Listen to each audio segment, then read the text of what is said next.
సచివాలయంలో మధ్యాహ్నం CM Chandrababu deputy CM Pawan Kalyan భేటీ కానున్నారు. నాగబాబుకు మంత్రి పదవి, నామినేటెడ్ పదవుల తుది జాబితాపై నిర్ణయం తీసుకునే అవకాశం ఉంది. పలు రాజకీయ అంశాలు, పాలసీలపై ఇరువురు నేతల మధ్య చర్చ జరగనుంది.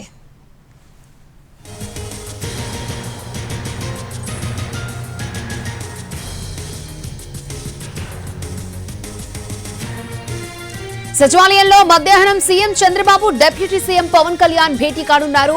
నాగబాబుకు మంత్రి పదవి, నామినేటెడ్ పదవుల తుది జాబితాపై నిర్ణయం తీసుకునే అవకాశం ఉంది. పలు రాజకీయ అంశాలు, పాలసీలపై ఇరువురు నేతల మధ్య చర్చ జరగనుంది. రైట్, ఇదే అంశానికి సంబంధించి మరిన్ని అప్డేట్స్ మా ప్రతినిధి రాము లైవ్ లో అందించడానికి సిద్ధంగా ఉన్నారు. రాము, అక్షయ, ఈ రోజు మధ్యాహ్నం 3 గంటలకి సీఎం డిప్యూటీ సీఎం కూడా భేటీ కానున్నారు. ఇప్పటికే నాగబాబుకు మంత్రి పదవి ఇస్తాను అంటూ కూడా టీడీపీ లెటర్ హెడ్ మీదే డైరెక్ట్ గా కన్ఫర్మ్ చేసినటువంటి పరిస్థితి అయితే ఉంది. అటువంటి నేపథ్యంలో ఏ రకమైనటువంటి మంత్రి పదవి ఇవ్వాలి, ఏ శాఖలను ఆయనకు అప్పగించేటటువంటి పరిస్థితి ఉంటుంది, అలాగే పవన్ కళ్యాణ్ నుంచి వచ్చేటటువంటి సూచనలు ఏంటి, ఇవన్నీ కూడా పూర్తిగా ఇద్దరి మధ్యన కూడా చర్చ జరిగేటటువంటి అవకాశం అయితే ఉంది. ఇంకొక పక్కన నామినేటెడ్ పదవులకి సంబంధించి ఏదైతే నామినేటెడ్ పదవులు ఇప్పటిదాకా ఒక 4 లిస్టులు రిలీజ్ చేస్తున్నారు. ఇక తుది జాబితాకి సంబంధించి కూడా అటు జనసేనలో కూడా కొంతమందికి ఇంకా అవకాశం కల్పించాల్సినటువంటి పరిస్థితి ఉంది. ఇంకొక పక్కన బీజేపీ నుంచి కూడా ఆశావాహులు ఉన్నారు, మరొక పక్కన టీడీపీ నుంచి కూడా ఆశావాహులు ఎదురు చూస్తున్నటువంటి పరిస్థితి ఉంది. వీళ్ళందరికీ కూడా ఇంకా ఎవరికి అవకాశం ఇవ్వాలి, అలాగే పవన్ కళ్యాణ్ దృష్టిలో ఇంకెవరైనా ఉన్నారా, వీళ్ళంతా కూడా లిస్ట్ ఏంటి అనేది కూడా ఇద్దరి మధ్యన చర్చ జరిగేటటువంటి అవకాశం అయితే ఉంది. అలాగే నాగబాబుకి సంబంధించినంత వరకు కూడా ఎమ్మెల్సీ ఇవ్వడం విషయంలో, అంటే ఫిబ్రవరి నెలకు వచ్చేటప్పటికి కొన్ని ఎమ్మెల్సీ ఖాళీలు వచ్చేటటువంటి పరిస్థితి ఉన్న నేపథ్యంలో అప్పుడు ఎమ్మెల్సీ ఇచ్చే విధంగా, అంటే ఏ రకంగా దీని మీద నిర్ణయం తీసుకోవాలి, ముందుగా మంత్రి పదవి ఇచ్చి తర్వాత ఎమ్మెల్సీ వచ్చిన తర్వాత దానిని కన్ఫర్మ్ చేసే విధంగా ప్లాన్ చేసుకోవాలా, లేకపోతే ఎమ్మెల్సీ వచ్చిన తర్వాత అంటే ఫిబ్రవరిలో మంత్రి పదవి ఇచ్చే విధంగా చేసుకోవాల్సిన అవకాశం ఉంటుందా, ఏ విధంగా దీన్ని ముందుకు వెళ్ళాలి అన్న విషయంలో కూడా ఇద్దరి మధ్యన పూర్తి స్థాయి చర్చ జరిగేటటువంటి అవకాశం అయితే ఉంది. అలాగే ఇప్పటికే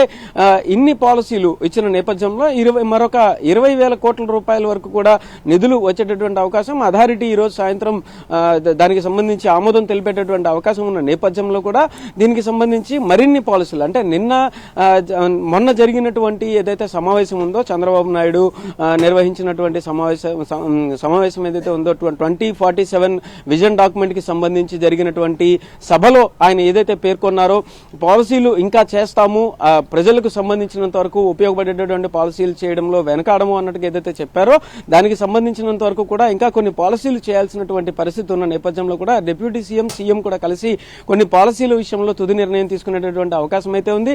ఈ పాలసీల విషయంలో కూడా కొంత నిర్ణయాత్మకమైనటువంటి సమాచారం అయితే బయటకు వచ్చేటటువంటి అవకాశం అయితే కనిపిస్తుంది.